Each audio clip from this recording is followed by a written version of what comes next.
اور اس نے یہ تاکید کی کہ رستم کسی بھی صورت زندہ نہیں آنا چاہیے۔ جوان بیٹے کو اپنے ہاتھوں سے قتل کرنے کے بعد وہ خود بھی بھول کر مر جائے گا، لیکن اس نے یہ کہا کہ تم ایسا بندوبست کرنا کہ رستم جو ہے اس کے ہاتھوں سراب مارا جائے۔ اس کے بعد جب یہ پتہ چلے گا کہ بیٹا میرے ہاتھوں مارا گیا تو وہ خود بھی مر جائے گا۔ اس نے ہمان اور بارمان کو یہ ہدایت کر دی کہ سراب کو کسی طرح سے معلوم نہ ہونے پائے کہ رستم کون ہے، تاکہ دونوں دھوکے میں رہو اور ایک دوسرے کا کام تمام کریں۔ یعنی انہوں نے اس بات کو یقینی بنانا تھا کہ جب وہاں پر پہنچے تو آمنا سامنا ہو تو اس کو بے خبر رکھا جائے کہ ان میں سے رستم کون ہے۔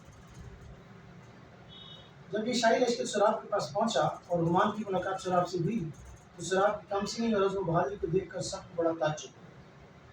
اس فوجی مدد کو دیکھ کر سراب کو بھی بڑی مسرت ہوئی اور وہ فوراً بارمان اور ہمان کی رہنمائی میں سرزمین ایران کی جانب چل پڑا۔ سراب کا لشکر لہر مارتا ایران کی طرف بڑھ رہا تھا کہ راستے میں اسے ایک بہت مضبوط اور عظیم الشان قلعہ دکھائی دیا اور معلوم ہوا کہ اس قلعے کا نام دجیہ سفید ہے اور اس میں ایران کی سرحدی فوج حفاظت کی غرض سے مقرر ہے۔ قلعے پر ایک زبردست پہلوان حکومت کرتا ہے، اس کی حفاظت کرتا ہے، جس کا نام حجیر ہے۔